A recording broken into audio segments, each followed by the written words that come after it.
In the heart of the Attica region lies a city like no other, Athens, a beacon destined to become one of the greatest cities of the ancient world. It will not only transform the Greek peninsula into one of the cradles of Western civilization, but also lay the very foundations of democracy. In many ways, Athens is Greece.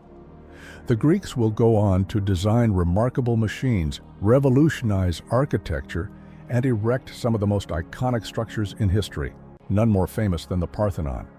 Built from 22,000 blocks of marble, weighing an astounding 100,000 tons, the Parthenon is not merely a temple, it is a masterpiece. Within its walls stands a magnificent 10-meter-high statue of Athena, crafted from ivory and adorned with over a ton of gold. Though it might appear to be a place of worship, the Parthenon also functioned as a treasury, symbolizing the wealth and power of Athens.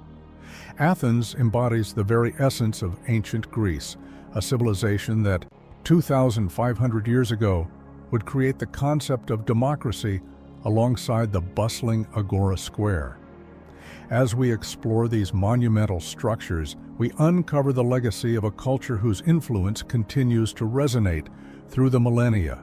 Its port, Piraeus, would become one of the largest in the Western world. Once a small fishing village, Piraeus was transformed after Athens' triumph over the Persians at the naval battle of Salamis, where their fleet of 200 warships secured victory. This battle marked Athens' rise to supremacy, becoming a shining beacon for over 200 cities across the ancient world. Athens was not just a city of military might, it was a city of innovation and culture.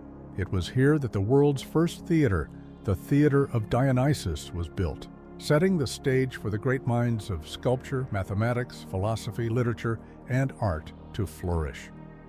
This city was home to thinkers like Socrates, Plato, and Aristotle, whose contributions would shape the intellectual foundation of the Western world. Join us as we delve into the true story of Athens, the first megacity of the West, as you've never seen it before. Today, Athens is a vibrant metropolis with a population of 3.7 million, sprawling across an area of 428 square kilometers. Almost a third of Greece's population lives here, and the city continues to be the country's largest. The port of Piraeus, a key player in international trade, is now the largest passenger port in Europe, serving over 8 million people each year. Athens is also one of Europe's leading tourist destinations, attracting visitors from across the globe as one of the world's oldest continuously inhabited cities. But how did this incredible city begin? The story of Athens starts on a simple rocky hill in Attica, where a small group of people took refuge in times of danger. This hill, later known as the Acropolis, became the heart of their fledgling settlement. In the Bronze Age, the area was part of the mighty Mycenaean civilization. Safety was paramount, and the Acropolis was surrounded by a massive wall, 3 to 4 meters thick, enclosing an area 310 meters long and 125 meters wide.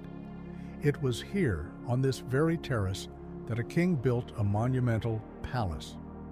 Though little remains of it today, it may have resembled the famed Palace of Knossos, located 350 kilometers away on the island of Crete.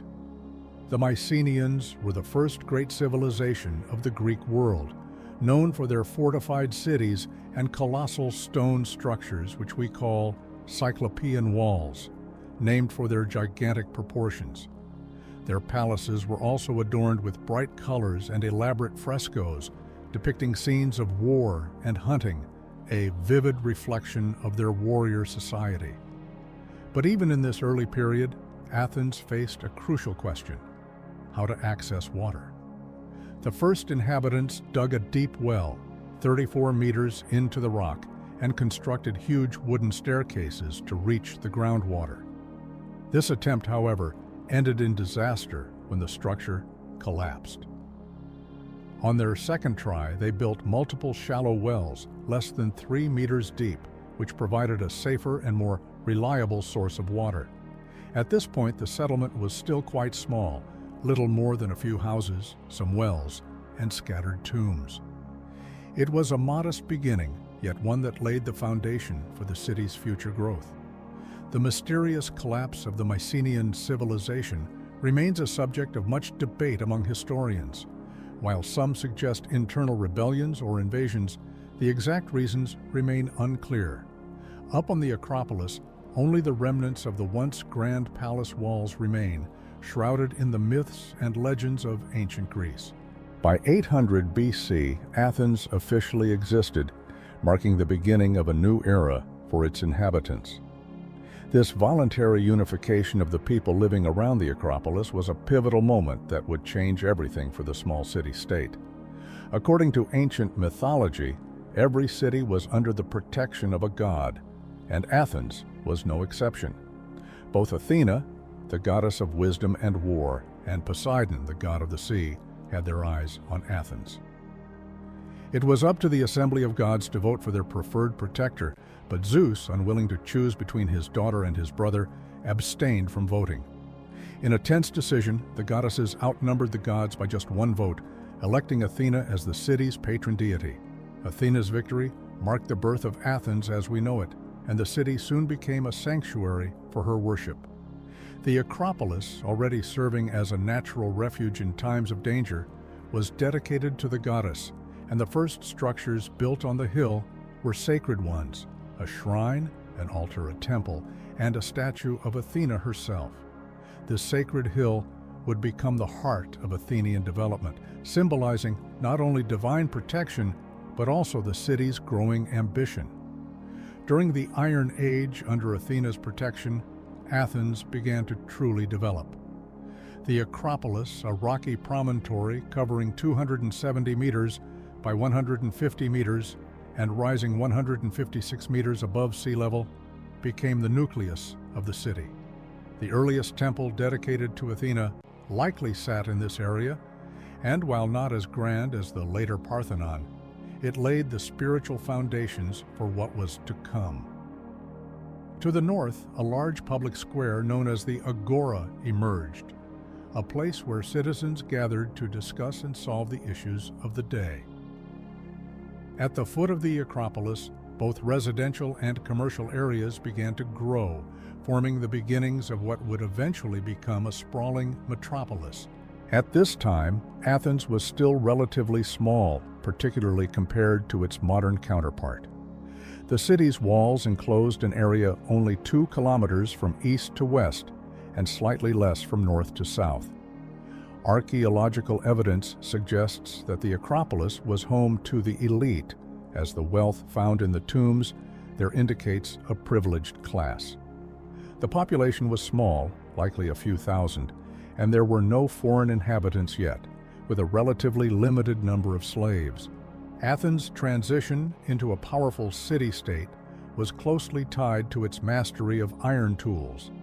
The appearance of iron axes and other tools revolutionized agriculture, allowing farmers to work the land more efficiently and produce more food. This was a crucial development in a society still deeply connected to the earth, where the wealthy landowners, or aristocrats, held most of the power. Despite these advances, however, the city faced a significant and persistent problem: water. Athens' growing population strained its water supply, and the region's hot, dry climate made things even more difficult. The city had 3 small rivers, but they were not enough to meet the needs of its inhabitants. The first solution was to dig wells, some of which had been in use since the city's earliest days. The second was to collect rainwater in large, half-buried jars, which were initially used by individual households. Over time, however, the Athenians developed more sophisticated systems, constructing high-capacity underground cisterns designed to hold vast quantities of water. These cisterns were shaped like enormous bottles with narrow openings but wide bases, allowing for maximum water storage. Wealthier households often owned multiple cisterns, but even this wasn't enough to meet the needs of the entire population. The situation became so dire that the Athenians decided to build an aqueduct to bring water into the city from distant sources. Ancient Greek engineers were skilled at constructing aqueducts using gravity to move water from elevated areas to the city. The aqueduct built for Athens brought water from up to 20 kilometers away, supplying the agora, the public heart of the city, with much-needed fresh water. The centerpiece of this water system was the Enniakrounos fountain, located in the southeast corner of the agora. This was the first public fountain in Athens and, remarkably, the first in the Western world. It was a simple building covering 120 square meters, with a main room supported by 3 Doric columns and flanked by smaller rooms. Water flowed continuously into a large basin through 9 lion-headed spouts. The fountain not only provided free water for all citizens, but also became a gathering place for Athenian women who came to fill their vases and socialize. In a time when public spaces were dominated by men, the fountain offered a rare opportunity for women to meet and form bonds. The construction of the agora itself had just begun, but it was already emerging as the city's central public space. Naturally, the first public fountain would be installed here, reflecting the importance of water in the daily life of the city. Athens' first major aqueduct may not have brought water directly into people's homes, but it revolutionized urban life, making fresh water accessible to everyone. Meanwhile, the Acropolis continued to develop as the city's spiritual center. Beneath the modern Parthenon, archaeologists have found traces of an earlier temple, built long before the monumental structure we see today. This ancient temple, now little more than foundations, was built in the 6th century BC and was massive in scale. It required the creation of a 2 square kilometer plateau on the Acropolis, which had to be leveled and filled with over 8,000 cubic meters of limestone blocks, each weighing about 2 tons. The temple itself, though simpler in design than later structures, was an impressive 75 meters long and 30 meters wide, much larger than the Parthenon that would eventually take its place. As the city grew, so did the social tensions within it. By the 6th century BC, discontent was mounting among the Athenian peasants, many of whom had been forced into slavery by debt. The aristocrats who ruled Athens were deeply unpopular, and the city's poorer citizens feared for their freedom. The increasing gap between the wealthy landowners and the common people threatened to tear Athens apart, and the city was on the brink of chaos. It was during this period of unrest that the tyrants were overthrown, and Athens began to experiment with a new form of government, democracy. The people of Athens were tired of the aristocrats who had caused so much trouble, and they wanted a system that would allow for more equality. The solution was to divide political power among the city's tribes rather than its families, giving more people a say in how the city was run. At the heart of these reforms was Cleisthenes, a member of one of Athens' most powerful aristocratic families. Cleisthenes believed in giving more power to the demos, the people. By expanding the number of citizens who could vote, he laid the groundwork for what would become the world's first democracy. Athens' shift to democracy was also reflected in its physical layout. The agora, where the city's debates were held, moved to the foot of the hill known as Kolonos Agoraios. New public buildings were constructed to house the city's political institutions, including the Boule, a council made up of 500 Athenian citizens chosen by lot each year.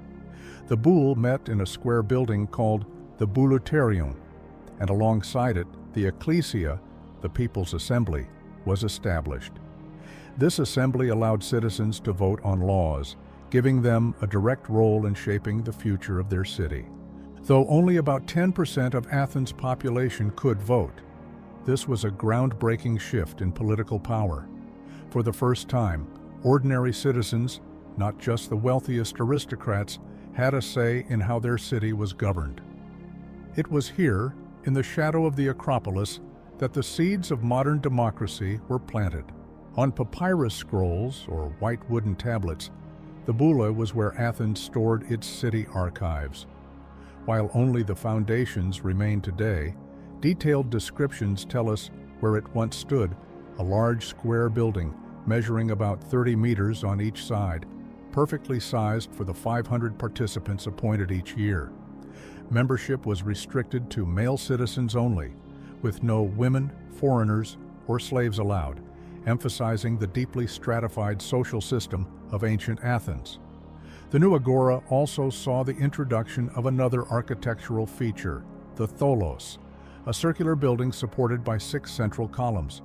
This structure housed the city's sacred fire, and it functioned as a residence for foreign ambassadors, providing them with the finest of Athenian hospitality, complete with a kitchen to prepare extravagant banquets.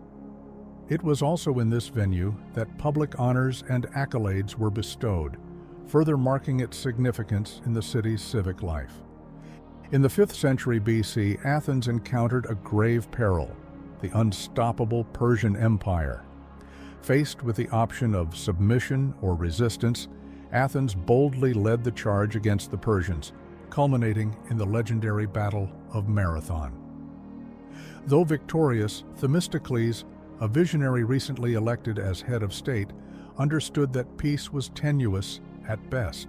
His solution was revolutionary: to build Athens' future on the sea, transforming it into a naval powerhouse. Athens' naval supremacy was largely due to the strategic foresight of Themistocles, who insisted the city invest in building a powerful fleet. Under his leadership, the number of ships increased from just 20 to 200, and Athens would soon dominate the waves for the next century. The decision to develop the nearby Piraeus harbor was another stroke of genius. Its 3 natural inlets, combined with a fortified hill, made it an ideal site. Just 7 to 8 kilometers from the city, it was neither too close nor too far, perfect for safeguarding Athenian interests. At the time, no one knew whether the Persians would return, but in 484 BC, Athens struck a vein of fortune, a massive silver discovery. Themistocles persuaded the Athenians to invest this wealth in their naval defense, leading to the construction of 200 new triremes. Piraeus was meticulously divided into different sectors, each serving vital functions. The military port, with its wooden shipyards and berth stations for triremes, was the backbone of Athenian defense.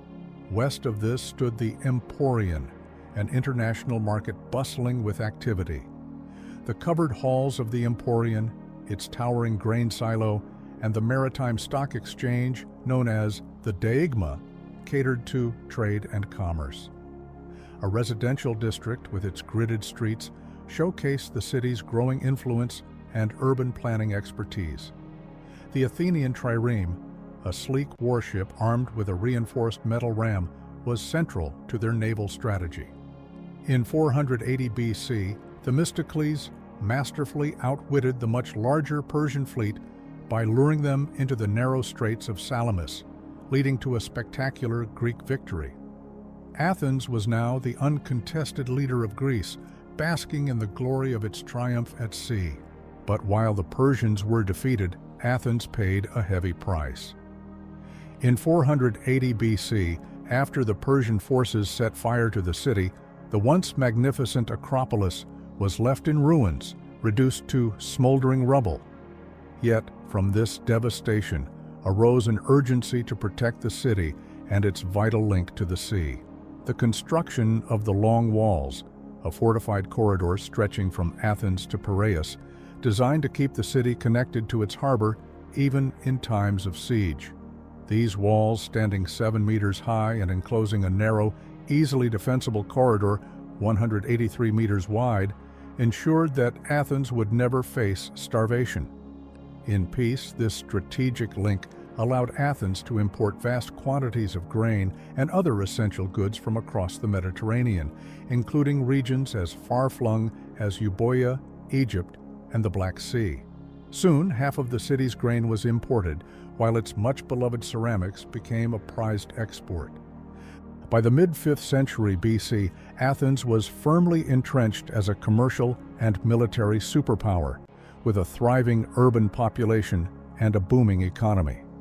Its silver currency dominated Mediterranean markets, and the combined revenues from Piraeus and the silver mines accounted for a staggering 65% of the city's annual budget. Within its fortified walls, Athens was a bustling metropolis of 400,000 people, a testament to the city's unprecedented growth. Yet much of the city was still irregularly built, with narrow, winding streets that meandered haphazardly around the Acropolis. In the working-class neighborhoods, homes were simple, constructed from mud bricks set atop stone foundations. Life in these areas was often cramped, and sewage was frequently dumped in the streets, creating a mess when rainstorms hit. By contrast, Piraeus was a model of urban planning, with neatly mapped-out streets arranged in a perfect grid. Its well-organized layout reflected the city's growth in both commerce and naval power, marking the beginning of Athens' Golden Age.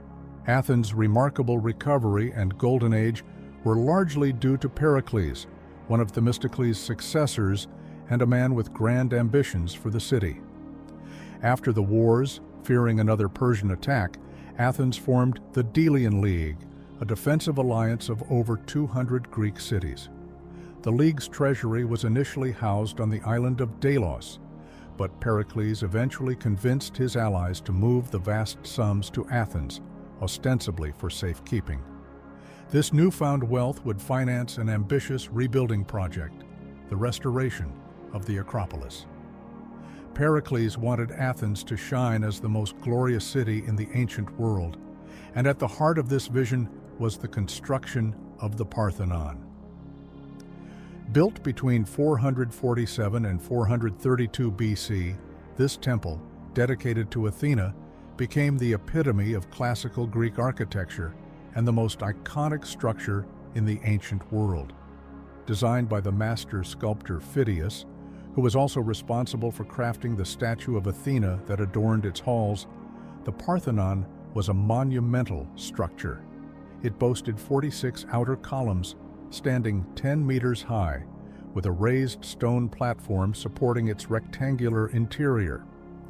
Inside, 2 grand rooms were constructed, one to house the city's war treasury and offerings to Athena, and the other to showcase the towering statue of the goddess herself. Yet, the Parthenon was not just a marvel of size and scale, it was a masterpiece of optical illusion. To achieve its perfect form, the architects made subtle adjustments to the building's lines, compensating for the natural distortions of perspective. For example, the columns were slightly inclined inward, and the corner columns were made thicker to appear uniform with the others. These visual corrections exemplified the Greeks' mastery of optics and geometry, contributing to the Parthenon's lasting legacy as a masterpiece of classical architecture. Constructing such an edifice entirely from marble was no easy task. The nearest marble quarries were located 16 kilometers away on Mount Pentelicon, and every block had to be painstakingly cut, shaped, and transported down to the Acropolis. Each block, weighing between 2 and 5 tons, was loaded onto carts pulled by oxen, a journey that could take 5 to 7 hours. Once delivered, the blocks were hoisted to the top of the hill using the latest Greek innovations in engineering, including the newly invented pulley and winch systems. These lifting devices, some of which could raise 2-ton blocks to heights of 6 meters, revolutionized construction methods and allowed the Greeks to assemble the Parthenon with unprecedented precision. Moving the heavy blocks along the structure was made possible by mounting the lifting machines on rollers, enabling them to be repositioned quickly and efficiently. The engineering brilliance of the ancient Greeks, combined with their artistic mastery, resulted in one of the greatest architectural achievements of all time. The Parthenon, with its exquisite design, engineering feats, and cultural significance, stands as a lasting symbol of the Golden Age of Athens. It was the Greeks' profound understanding of mathematics and engineering that gave rise to the Parthenon. The construction site was a hive of activity, with nearly 1,000 workers laboring daily. Each towering column of the Parthenon was composed of 10 to 12 massive blocks, fastened together by metal studs. Once the columns were assembled, skilled stonemasons meticulously refined their surfaces to achieve a flawless finish.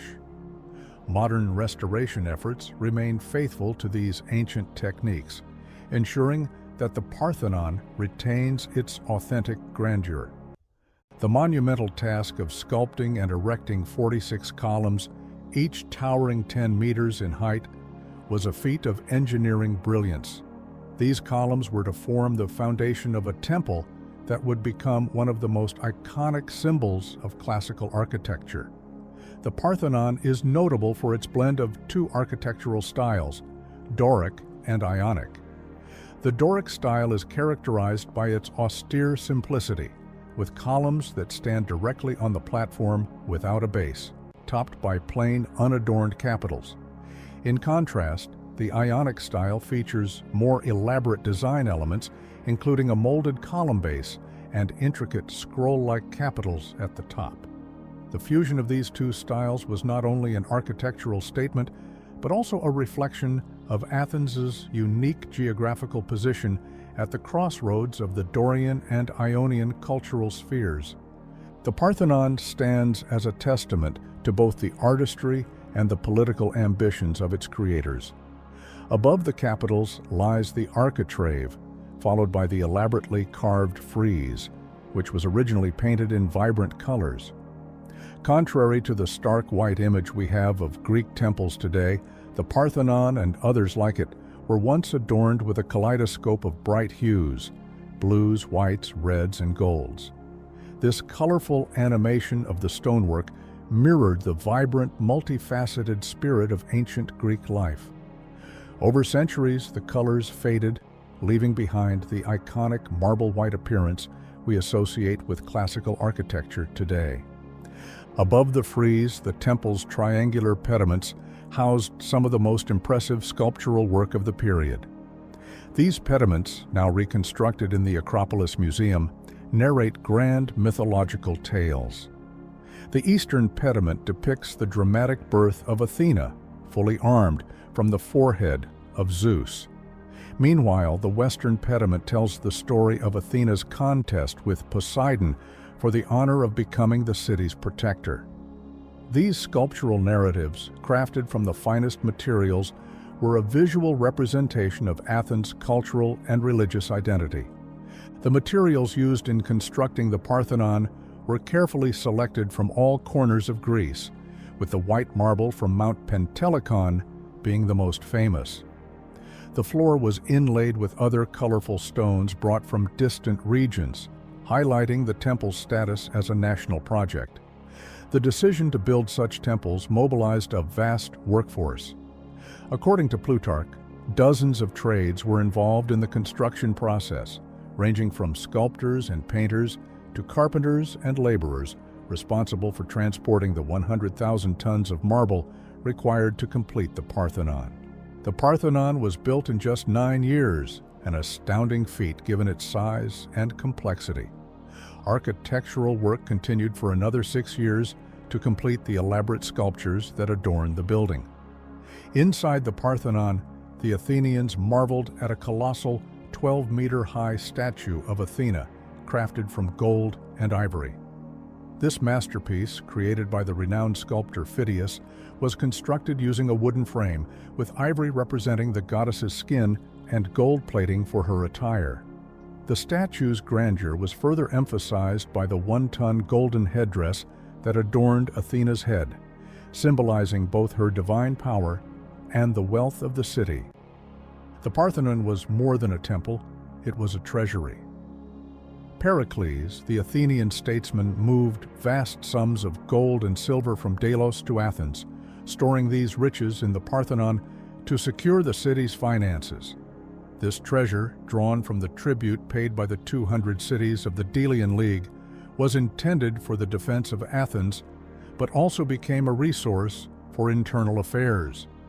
Democracy, it turned out, was expensive. Magistrates, members of the boule, and even jury members were paid for their services, all funded by the wealth stored in the Parthenon. In this sense, the Parthenon functioned as both a religious and political institution, a symbol of Athenian democracy, culture, and economic power. The sculptures on the Parthenon, particularly the work of Phidias, were breathtaking in their detail and execution. The 160-meter-long frieze, now displayed in the Acropolis Museum, illustrates the Panathenaic procession, Athens' most important festival honoring Athena. The frieze captures a vibrant scene of musicians, priests, horsemen, and young girls carrying offerings, alongside animals destined for sacrifice.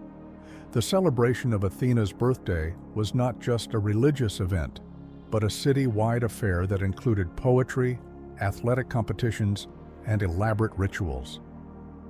In the 5th century BCE, Athens was home to around 400,000 people, making it one of the largest cities of its time. Athenian society was sharply divided between citizens and non-citizens.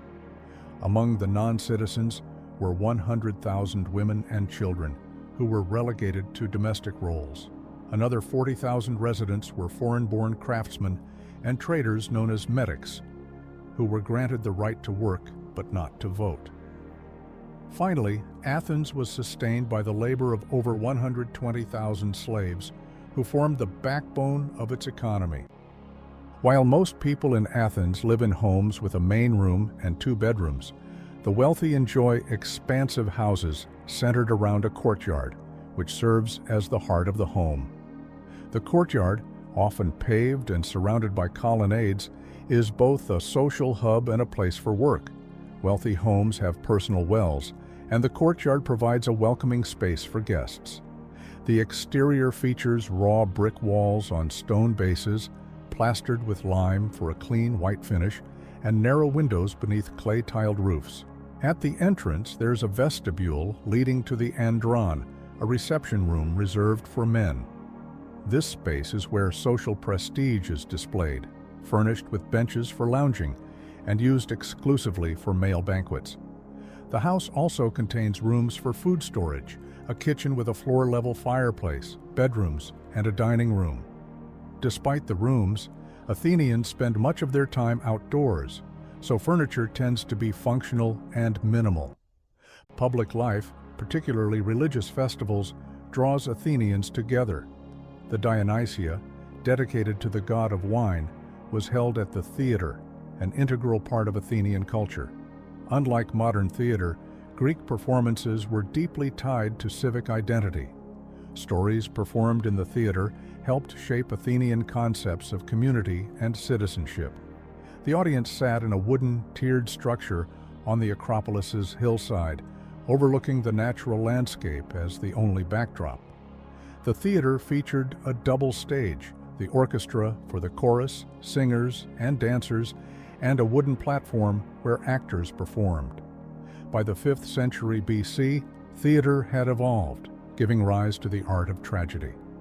Above the city, the Parthenon stood as a symbol of Athenian greatness, but Pericles envisioned a grand entrance worthy of this sacred site. The Propylaea, the monumental gateway, separated the world of men from the gods. Built on steep terrain, this massive structure was more challenging to construct than the Parthenon itself. Its central rectangular building, lined with columns, was flanked by 2 wings. It took nearly 3,230 cubic meters of marble to complete in just 5 years, showcasing the grandeur Athens prided itself on. Pericles transformed the north wing into one of the first art galleries, featuring mythological scenes painted on wood. Although none of these artworks remain, records tell of their depiction of Athenian legends and events like the Trojan War. The smaller south wing led to the Temple of Athena Nike, built in 420 BC. Upon passing through the Propylaea, visitors were greeted by a colossal 9-meter-high statue of Athena. To the left were administrative buildings, while to the right stood two small shrines. The visitor's path eventually led to the Parthenon itself, the pinnacle of Athenian artistry. Athens left an indelible mark on the world through its achievements in art, architecture, urban planning, and thought. The city's influence would resonate throughout history, shaping the Western world and leaving behind monuments that still stand as testaments to its brilliance. Lake Mareotis, now dry, once served as a gateway to Africa, Egypt, and the Nile Valley. Alexander the Great sought to connect North Africa more closely to the broader Mediterranean trade network. With this goal in mind, he founded one of the greatest cities in history, Alexandria. This magnificent city was not just a practical hub, but a colossal vision, meticulously planned and conceived in Alexander's dreams. The first step in designing the city was laying out a cross. This intersection of two major routes, one running east to west from Canopus and the other north to south, was where the city's foundation began. These roads formed the backbone of Alexandria's highly organized urban layout. Smaller perpendicular streets created an efficient grid, dividing the city into distinct districts, each with regular plots and neighborhoods. Remarkably, the city spanned 5 kilometers in length and 1.2 kilometers in width, extending over a 20-kilometer perimeter. This checkerboard-style design was a groundbreaking concept for a city of such significance, marking Alexandria as a model for future Hellenistic and Roman cities. Alexandria was more than just a city. It was a symbol of urban planning at its finest. The city was built all at once, its elements constructed simultaneously to form a cohesive and modern whole. One of its central streets, the Canopic Way, is still preserved in part today. Measuring 5 kilometers long and 30 meters wide, this grand avenue ran from the Gate of the Moon to the Gate of the Sun and was designed to allow chariots and horses to pass side by side with ease. The scale of this street was extraordinary for its time, making it twice as wide as any other known street from that era. The Canopic Way connected the city to Canopus to the east, serving as the heart of Alexandria's vibrant public life and hosting its most significant public buildings. But building such an ambitious city posed challenges, especially regarding water. Alexandria had no natural springs or rivers, and the land was mostly swamps. Ingenious solutions were required. The first was the use of wells, which, though limited, could provide some water. However, the city's rocky subsoil, composed of a unique sandstone that captured water, proved to be a more significant source. Engineers dug an intricate network of underground galleries or hypogeums to collect water, ensuring the city's inhabitants had access to fresh water. The final piece of the water puzzle was building a canal connecting Alexandria to the canopic mouth of the Nile, 27 kilometers away. This strategic canal provided the city with an ample supply of water, crucial for its growing population. One of the most impressive feats of engineering in Alexandria was the construction of a causeway, known as the Heptastadion, connecting the city to the island of Pharos. This causeway, built over a natural sandbar, extended 1,244 meters, the length of 7 stadiums, and divided Alexandria's harbor into 2 distinct basins. The western basin housed a military port, protected by the island of Pharos from the violent north winds, while the eastern basin served as a commercial port, welcoming traders from across the Mediterranean. Alexandria's location between the sea and Lake Mareotis gave it a unique maritime advantage, and the construction of this dike solidified its position as a major trading hub. Alexandria's harbor quickly became the largest and most important in the Mediterranean, serving as a bustling center for trade and commerce. The city attracted people from across the known world, Romans, Greeks, Syrians, Persians, and Arabs, turning it into a true melting pot. It was the largest souk of ancient times where goods, ideas, and cultures were exchanged. The city's commercial success was due in part to the construction of a lake port that connected directly to the Nile, allowing goods to flow in from all over Egypt and Africa. The trade coming through Alexandria was astonishing in its diversity. From Africa came gold, ivory, and exotic animals.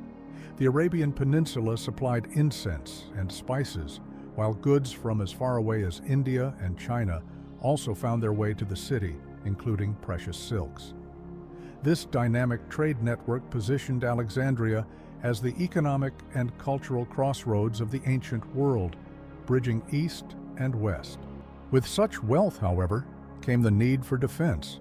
From the outset, the city was surrounded by a colossal wall stretching nearly 20 kilometers. These massive fortifications, the longest in the Western world at the time, were built with advanced techniques.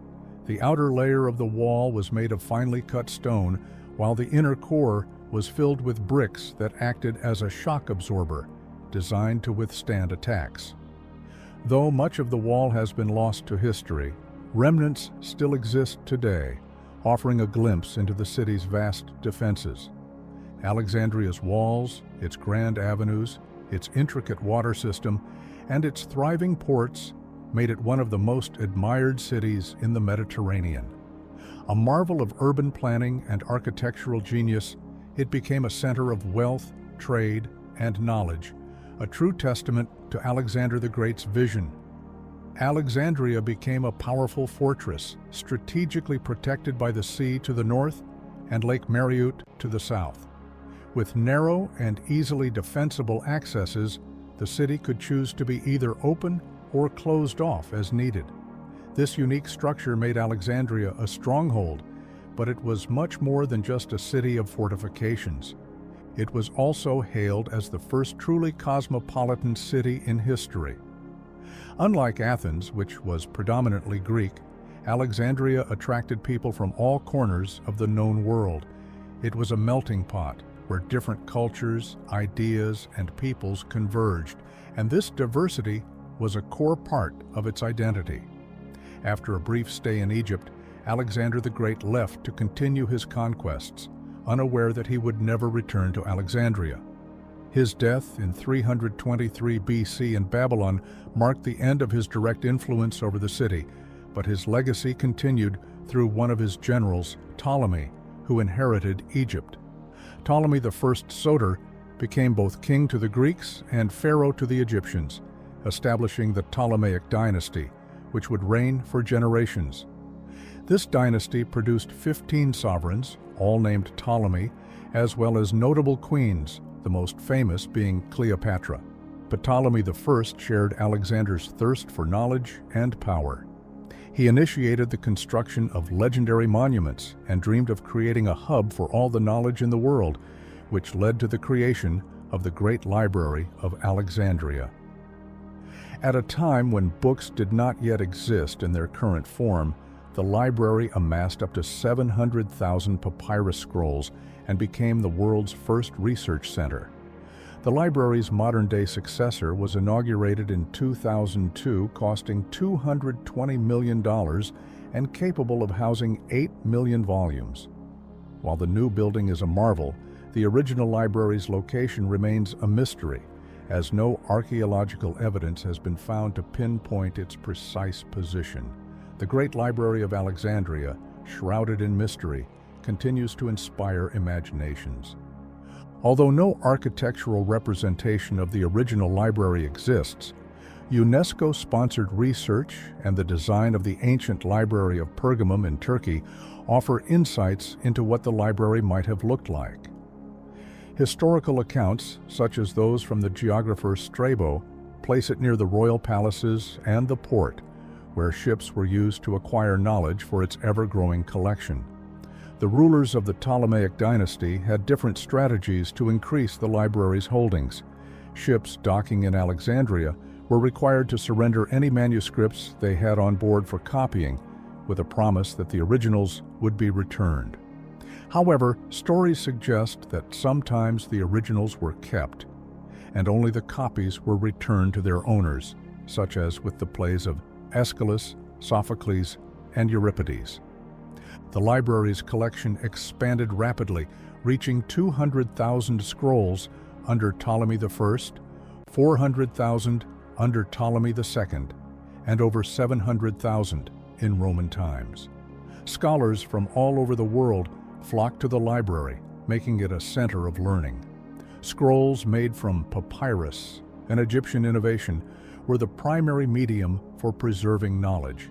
Each scroll contained a single work or a portion of a larger text, as the scrolls had limited capacity compared to modern books. The Great Library wasn't just a repository for scrolls, it was a hub of intellectual activity. Scholars studied, exchanged ideas, and conducted research on a wide array of subjects, from history and fiction to science and philosophy. It hosted lectures, discussions, and debates, making it a true temple of knowledge. The library was part of a larger architectural complex which included the Museion, a research institute. Scholars from all over the world were invited to the Museion, where they were provided with housing, food, and resources, allowing them to focus solely on their intellectual pursuits. This unique gathering of thinkers made the Museion an unparalleled center for knowledge. At the Museion, scholars taught and studied a wide range of subjects, including medicine, astronomy, chemistry, mathematics, and philosophy. Unlike today, where disciplines are often separated, scholars at the Museion often excelled in multiple fields, contributing to both the sciences and the arts. The Museion was not just a center for academic study, it was a place of intellectual exchange, debate, and experimentation. It housed laboratories, an astronomical observatory, and even a zoo. Scholars would gather in its botanical gardens or its large lecture halls to share ideas and collaborate on groundbreaking research.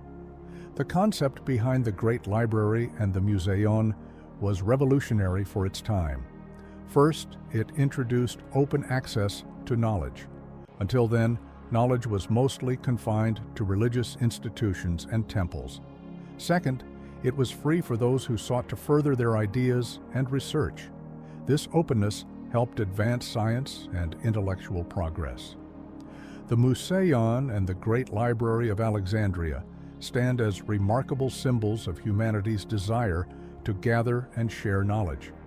By bringing together scholars from all over the world, these institutions helped unify knowledge and foster a spirit of intellectual collaboration that left an indelible mark on civilization. Alexandria truly became the world's intellectual megacity. The Cultural Revolution extends to the people of Alexandria, empowering the general public with access to their own library.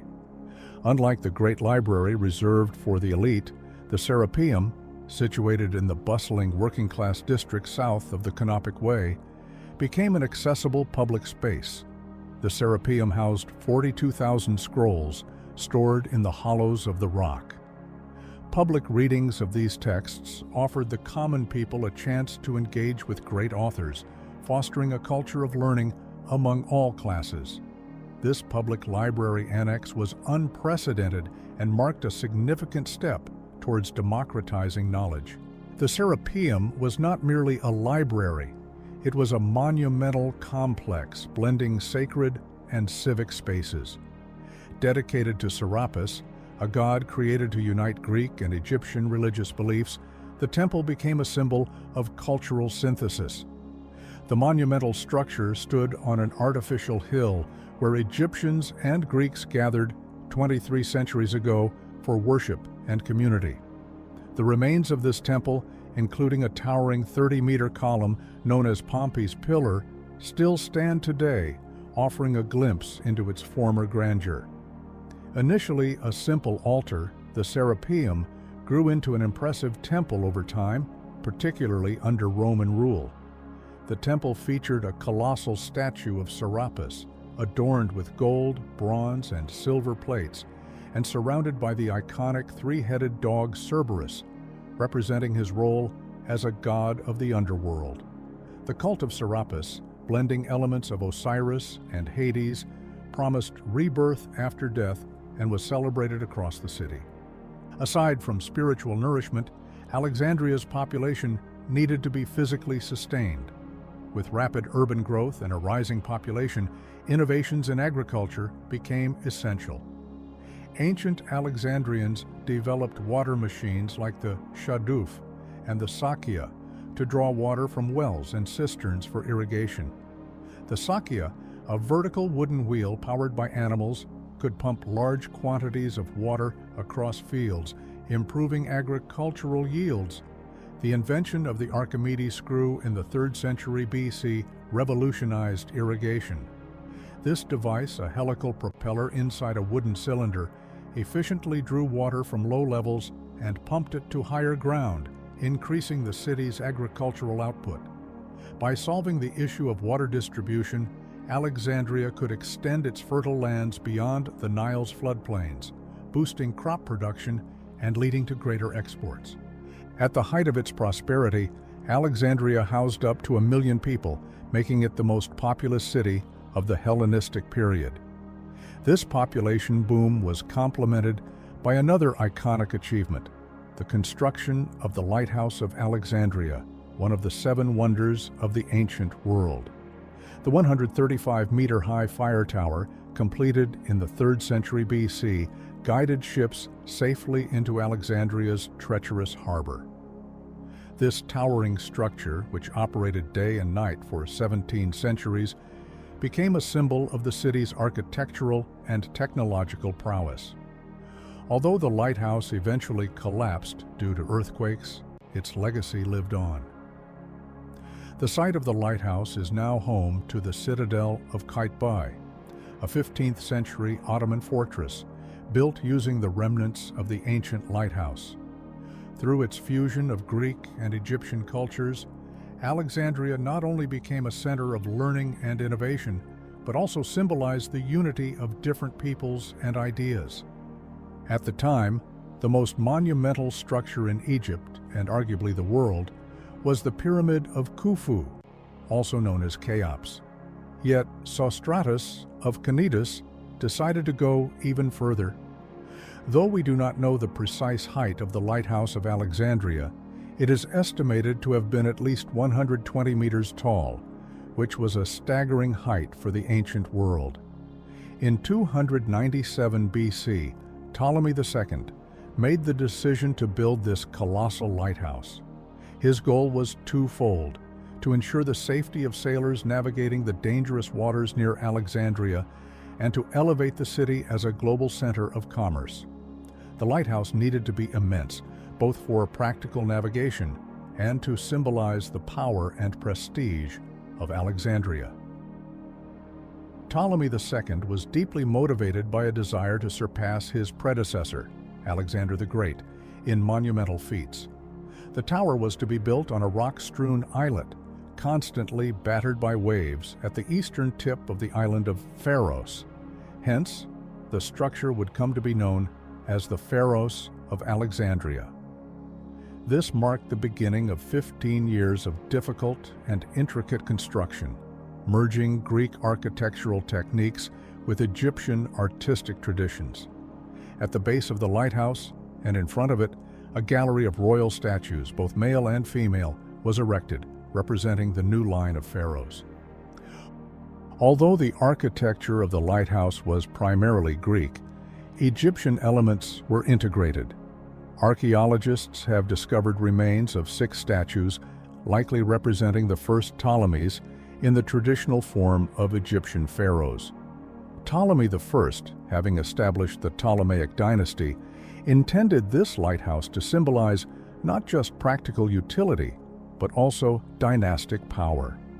The lighthouse was more than a navigational tool. It was a statement of dominance over nature and a beacon to the world. The construction site itself was highly complex.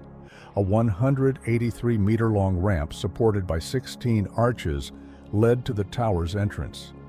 Transporting materials from the mainland 7 kilometers away was a Herculean task. Slaves, presumably of Egyptian origin, bore the burden of the most grueling labor, carrying massive stones. The lighthouse was constructed mainly from white limestone, quarried locally.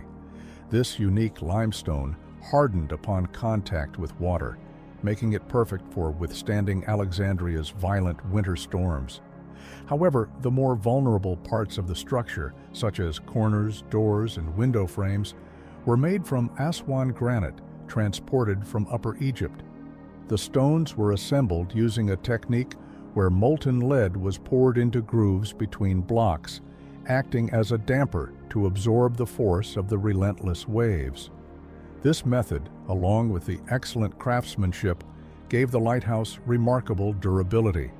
For nearly 1,000 years it stood resistant to the wear and tear of both time and the elements. The lighthouse's base was a square structure, slightly pyramidal in shape, measuring 70 meters high and 30 meters wide. Above this was a terrace, enclosed by a protective railing over 2 meters tall. From this terrace, visitors could observe the second octagonal floor, which was precisely half the width of the base. The third and final floor was circular, 9 meters wide, and housed a massive fire brazier, which burned continuously. At the very top of the structure stood a dome, crowned with a statue of a god, most likely Zeus. Completed during the reign of Ptolemy II, the lighthouse reached a height of 135 meters and was immediately recognized as one of the 7 wonders of the ancient world. Its construction in just 15 years was a testament to the advanced techniques and the immense wealth of its patron, Ptolemy. The Pharos of Alexandria was more than just a functional fire tower. It was a beacon of grandeur, lighting the Mediterranean for 17 centuries and serving as a model for lighthouses throughout the region. The location of the lighthouse was not chosen at random. It was part of an unprecedented scientific endeavor. The legendary Eratosthenes, one of the directors of the Library of Alexandria, had measured the meridian of the world, and the Lighthouse of Alexandria was deliberately constructed along this axis, known as the Alexandria Meridian. This axis later became famous and was key to mapping the known world. Turning our gaze across the world, in Central America lies another great ancient metropolis, Tikal, a breathtaking remnant of the Mayan civilization. Nestled deep within the Guatemalan jungle, Tikal was a sprawling city of 12,000 buildings that ruled over more than 40 neighboring cities for over a millennium. Its prestige is comparable to that of today's major cities such as London, Paris, or New York. One of Tikal's oldest and most significant structures is the North Acropolis, an ancient royal necropolis. Over centuries, each successive king sought to outdo the previous ruler by constructing ever grander pyramids, often building one on top of another, like Russian dolls encased within each other. Despite their limited technology, relying on simple stone tools and human labor, the Maya constructed remarkable buildings that continue to astound modern archaeologists. The Maya were not only master builders, but also keen astronomers. They dedicated entire structures, such as the Lost World Complex, to observing the stars. Without the aid of telescopes or other optical devices, they used their architectural prowess to track celestial events like solstices, equinoxes, and even predict eclipses with incredible accuracy. Perhaps one of the most iconic structures of Tikal is Temple Vishwan, also known as the Great Jaguar, towering over 150 feet into the sky, equivalent to a 17-story building. The scale of their achievements is staggering, considering they lacked both the wheel and metal tools, yet they managed to create monumental buildings with millions of tons of weight, leaving a legacy comparable to the great structures of the ancient world. In Central America, the ball game held special significance for the Maya and predated many other ancient sports by millennia. However, this wasn't just a simple game. It was intricately tied to their rulers' power and religious beliefs, with victories and defeats representing much more than athletic prowess. The sheer scale of the city's power is embodied by Temple 4, the tallest structure in Tikal, which stands at an astounding 213 feet, nearly as high as the famous Notre Dame Cathedral in Paris. Tikal, located in the lowlands of Guatemala, sits within a vast national park covering over 222 square miles. The closest town, Flores, serves as the gateway for modern tourists to explore this magnificent site. In the midst of what seems like an impenetrable jungle, it's hard to imagine how this thriving city once stood as the heart of a powerful kingdom. One of Tikal's oldest and most revered complexes, the North Acropolis, was built as a royal necropolis around 750 BC. Here, the city's chiefs and kings were laid to rest. The Acropolis covers an area of nearly 10,000 square yards and rises over 130 feet high. Over time, pyramids with temples atop them began to dominate the complex, serving as both religious and political symbols of power. Remarkably, these structures were built entirely by human hands without the benefit of wheels, pulleys, or even metal tools. Instead, the Maya relied on tools made of stone. Fortunately, the city was built upon a vast limestone base, providing ample material for construction, which they skillfully extracted and shaped using volcanic stones. Each pyramid, crowned with a temple, served a dual purpose: worship and burial. Beneath the temples lay royal tombs, containing the remains of the city's most revered rulers. These pyramid temples were more than just resting places. They symbolized the ruler's divine connection between the earthly realm and the supernatural forces that governed their universe. The stone stelae found at the base of these pyramids serve as enduring testaments to the lives and achievements of Tikal's kings. Standing over 7 feet tall, these intricately carved monuments record their victories, marriages, and even their deaths, preserving their legacies for all time. The creation of these stone stelae was a laborious process. Using only simple tools like flint axes, the Maya meticulously cut limestone blocks from local quarries. These massive stones, some weighing more than a ton, were then carved with intricate designs and placed in sacred spaces around the pyramids. In the Mayan worldview, directions held great significance. The south led to the underworld, or the land of the dead. The east symbolized the rising sun and life, and the west marked the gates of death. These cosmic elements were pivotal to their rituals and architecture. The sun's journey across the heavens was central to the Mayans' beliefs, reflected in their pyramid temples, which acted as monumental connections between the earthly realm and the cosmos. These pyramid temples, characteristic of Mayan monumental architecture, were not merely structures, but sacred mountains that symbolically connected the people to the sky. On the other hand, caves or holes in the ground were believed to link them to the underworld. For Mayan kings, the construction of these temples was a matter of prestige and power, as they constantly vied to build the most impressive structures, which in turn would awe their people.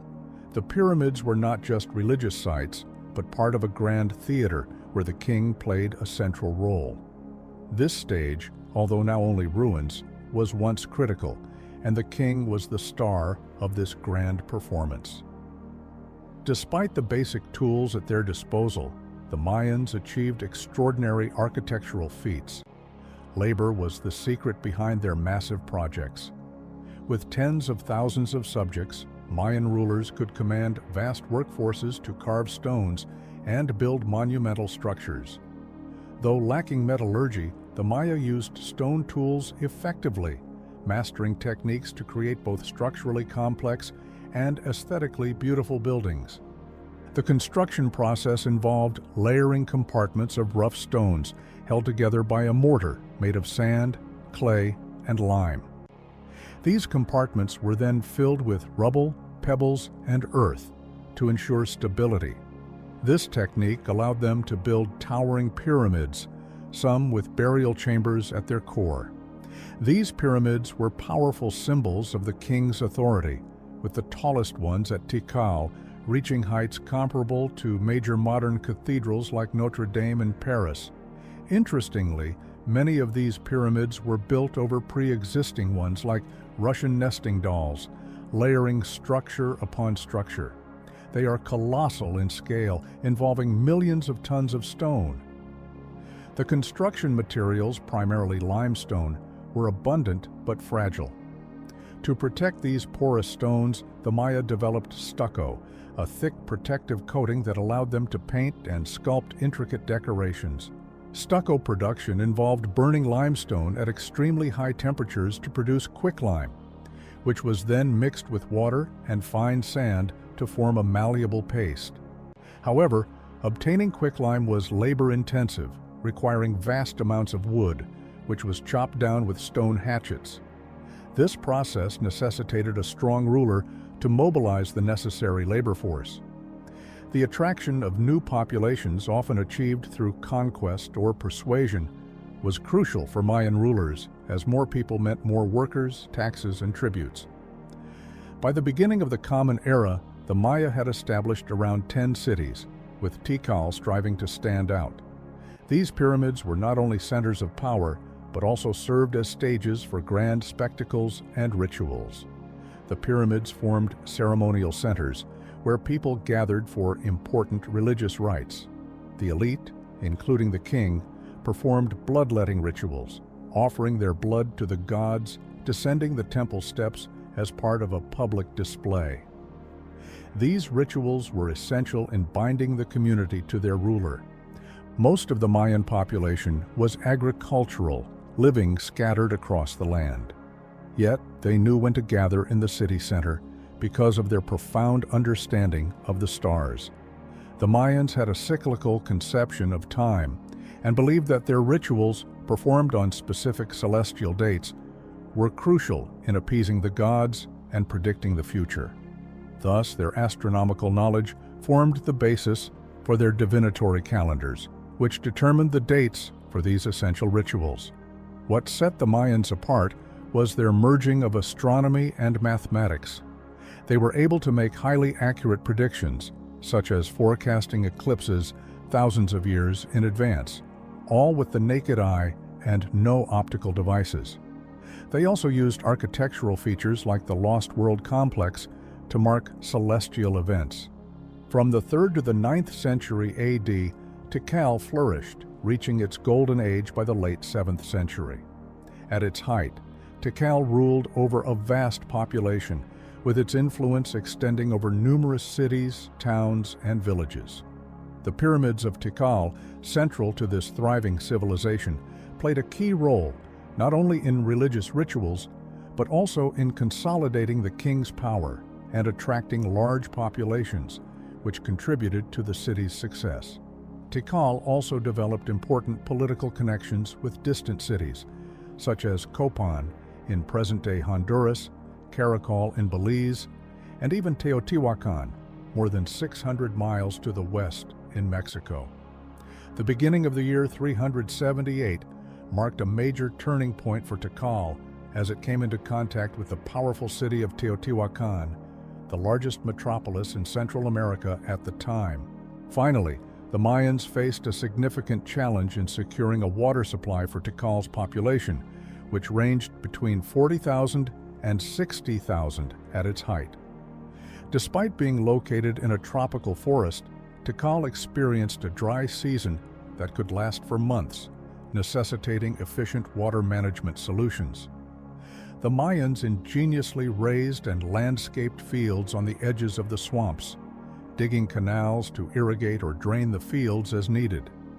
In the heart of the city, they built massive reservoirs to store drinking water during the dry season, ensuring the city's sustainability.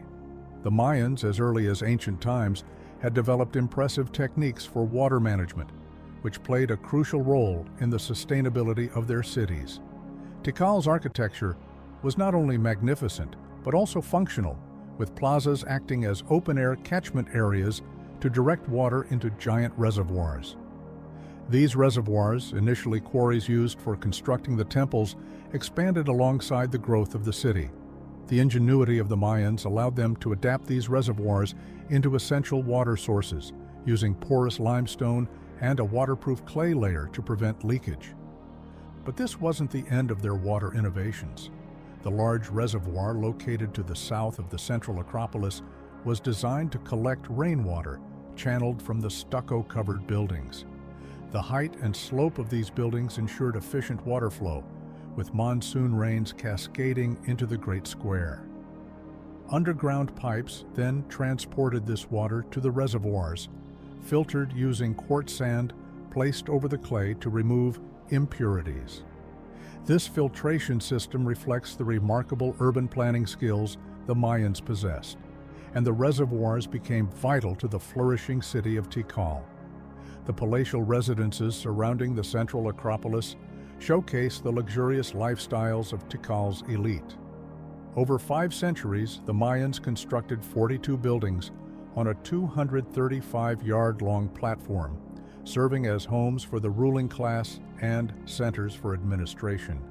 Unlike typical cities where buildings open onto streets, Tikal's residential complexes were arranged around inner courtyards, emphasizing the unique spatial organization of Mayan urban design. One such complex, located east of the central Acropolis, was undoubtedly the residence of a powerful figure. The many palaces built for high nobles displayed wealth and comfort, with stucco-covered floors and elaborately decorated interiors. CGI reconstructions allow us to visualize the grandeur of these palaces, where intricate details distinguish the civil architecture of the elites from the religious architecture. While temples soared vertically, symbolizing the divine, the residences stretched horizontally, representing the earthly dominion of the elite. Even the floors of their homes were adorned with stucco, unlike the gray limestone we see today, further signifying their opulence. In addition to the lavish lifestyle of the elites, the importance of theater, spectacle, and ritual is emphasized. The plazas and courtyards served as stages for grand performances, where the elite would sit on thrones surrounded by incense, music, and smoke, creating a dramatic atmosphere. Every aspect of Mayan life, from their plazas to their rituals, was imbued with an element of performance, reinforcing the power and majesty of their rulers. One of the most awe-inspiring structures in Tikal is Temple 4, the largest pyramid in the city, standing almost 200 feet high. This colossal monument, still the tallest pre-Columbian structure in the Americas, was a testament to the Mayans' architectural prowess. Constructed around 741 AD, Temple 4 required nearly 7 million cubic feet of materials, all of which were carried by hand by hundreds of workers. The roof comb, towering over 40 feet high, crowned this monument, adding to its grandeur. At the summit of Temple 4, visitors were rewarded with a breathtaking view of the forest canopy, as though they were on top of the world. Inside the temple, the beautifully carved wooden lintels, some over 6 feet high, revealed the skill and artistry of Mayan craftsmen. These Ciota wood panels, heavy and difficult to transport, were more than just structural components. They were works of art that bore inscriptions, providing valuable insights into the history and dates of the temple. The construction of such massive structures as Temple 4 was a reflection of the city's prosperity during the 8th century, when the population surged and the rulers embarked on ambitious building projects. Much of Tikal's iconic architecture dates from this period, illustrating the thriving culture and innovative engineering that characterized Mayan civilization. The advancement of LiDAR, light detection and ranging technology, has revolutionized how we explore ancient civilizations. By using lasers to penetrate through dense layers of jungle foliage, archaeologists are now able to uncover secrets hidden for centuries. This groundbreaking method, first employed in 2016, offered extraordinary results in just 2 days, results that would have taken a traditional archaeologist nearly a century to achieve. LiDAR is exceptionally effective at detecting canals, terraces, changes in landscapes, and the outlines of structures that are otherwise concealed by vegetation. Through this technology, archaeologists can now identify features like buildings, field outlines, terraces, and even the intricate exploitation of wetlands. It has been especially transformative in mapping out paths connecting different neighborhoods and roads linking various sites, such as those surrounding Tikal. Before the introduction of LiDAR, it was estimated that only 10 to 15% of Tikal had been excavated. The dense foliage and difficult terrain made surveying the area painstakingly slow. With LiDAR, the process of identifying and analyzing new areas has accelerated exponentially. In particular, Tikal was revealed to be far more expansive than archaeologists had previously thought. The earlier estimation was that around 3,000 structures surrounded the ancient city, forming secondary centers or villages. However, LiDAR imaging uncovered a staggering 12,000 structures, showing the scale of Mayan urbanization and population density to be far more significant. The discoveries indicate that Tikal, far from being an isolated urban center, was actually a densely populated and complex city with large tracts of cultivated fields. This extensive agricultural system, including terraces and raised fields, ensured that food production could sustain the vast population. The blending of town and country within Mayan cities is a unique feature, distinct from Western models, where urban centers are typically surrounded by farmland. Although Tikal itself has long since vanished beneath the jungle canopy, the legacy of the Mayan civilization remains. Today, around 6 million people of Mayan descent still live in Central America and southern Mexico. This remarkable cultural continuity highlights the resilience of the Mayan people, who, despite the collapse of their pre-Columbian cities, have preserved their traditions and language through centuries of adversity. The pre-Columbian Mayans were undoubtedly extraordinary, but so too are their descendants who continue to thrive in the modern world. Often referred to as the Greeks of pre-Columbian America, the Mayans left an indelible mark on history, and at the heart of that remarkable civilization was Tikal, the largest Mayan metropolis ever discovered, and a symbol of their brilliance in architecture, urban planning, and engineering. As new technologies like LiDAR continue to reveal the hidden secrets of Tikal and other ancient cities, our understanding of the Mayan civilization only deepens. These advances have opened up new chapters in the study of the past, helping us to appreciate the true scope and complexity of Mayan life. Though their cities may have been swallowed by the jungle, the Mayan legacy lives on, etched into the landscapes of Central America and in the enduring spirit of their people. In the entire history of mankind, until the invention of reinforced concrete, the Pantheon's dome stood as the largest in the world. Remarkably, it was constructed without the need for pillars, a revolutionary achievement for its time. To fully appreciate this marvel, one must stand at the center of the dome, where its grandeur becomes apparent.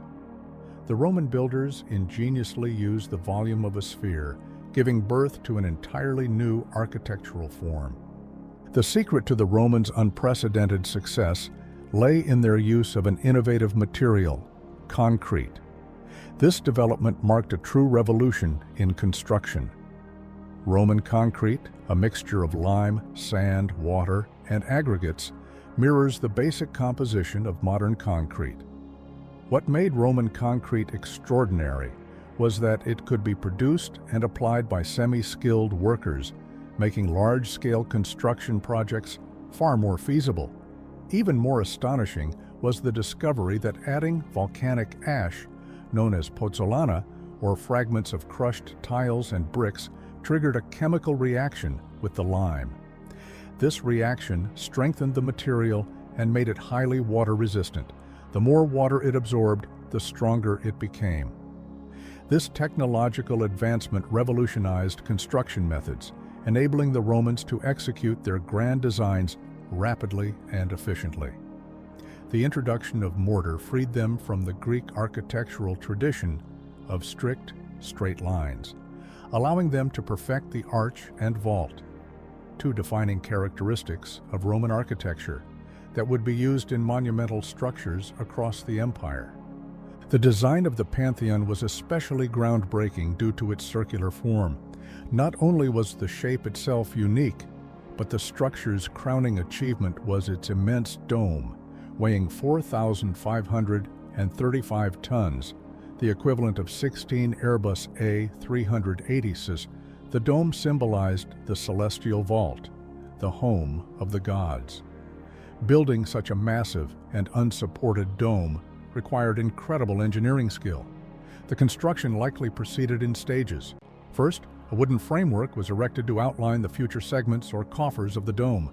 Then a thin layer of brick and mortar vaulting was applied to form the initial structure. Afterward, a negative framework was placed inside each coffer, which was then filled with concrete. The end result was an awe-inspiring, self-supporting dome composed of 140 coffers arranged in a way that enhanced the sense of perspective and height for anyone standing inside. As the dome rose, its construction became more complex.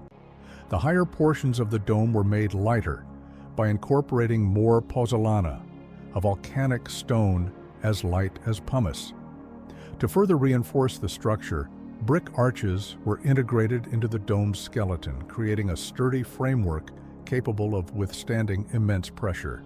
The entire structure was then encased in marble and plaster inside, while tiles adorned the exterior.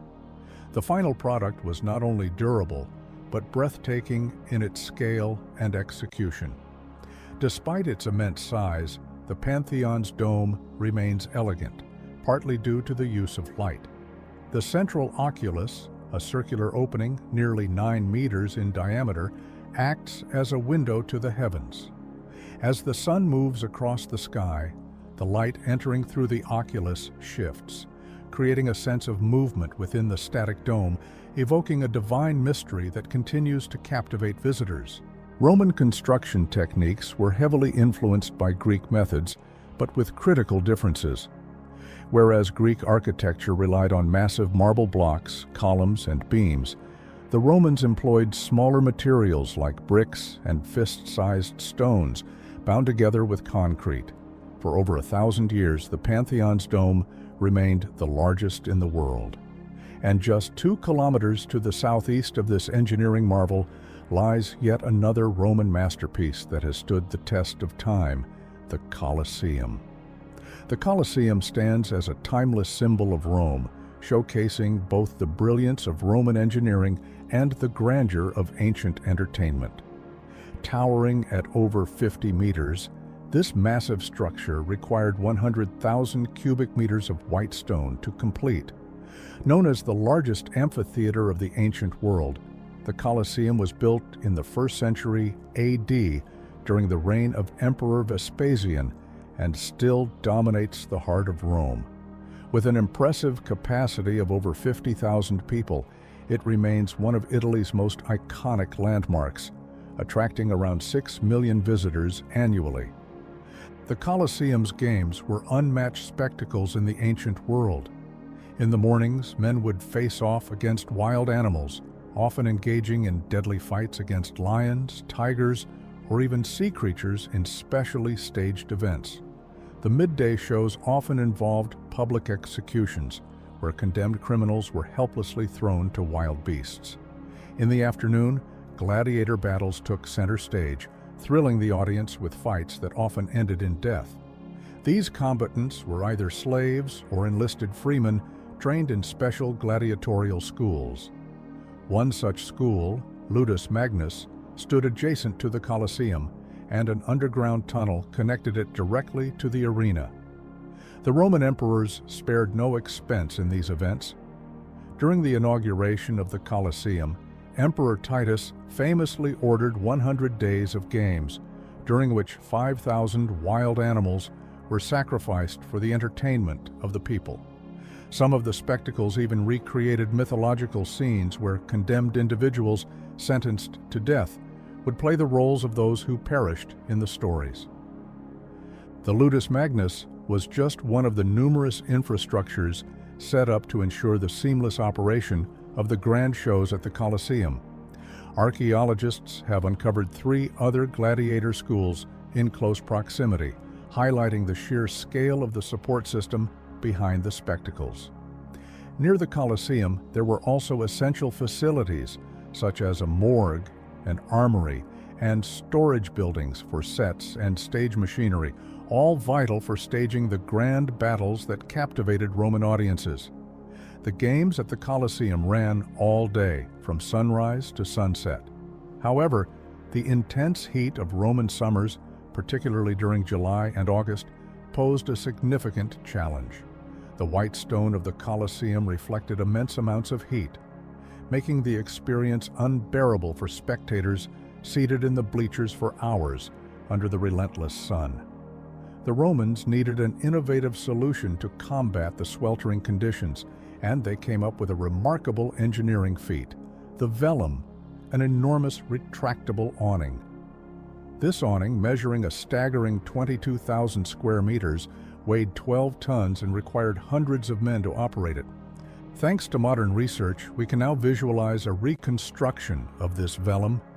The Romans managed to stretch this massive sunshade, which rose 50 meters high and covered the entire 500-meter circumference of the amphitheater with incredible precision. The awning was suspended by a central ring of ropes, which were hoisted up using a complex system of pulleys attached to the top of the bleachers. These ropes were supported by 240 masts encircling the arena, each approximately 20 meters high.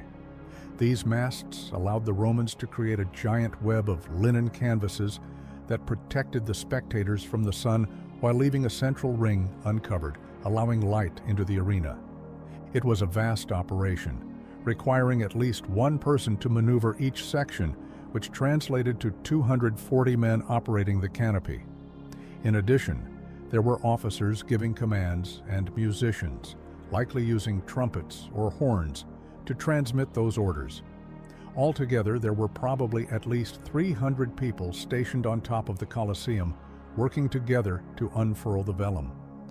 The ropes were connected to winches outside, anchored to mooring bollards, 5 of which still exist today, with visible holes that indicate how the winches were fastened.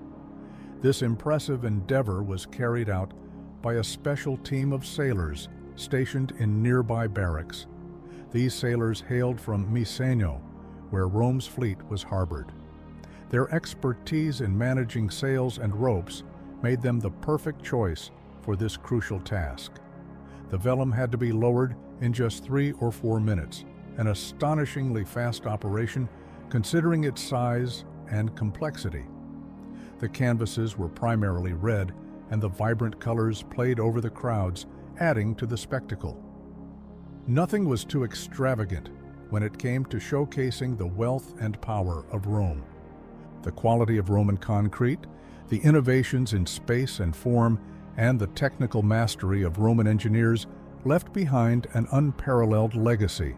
Structures like the Pantheon's dome, which brought together all the gods, and the engineering feats of the Colosseum, continue to inspire awe.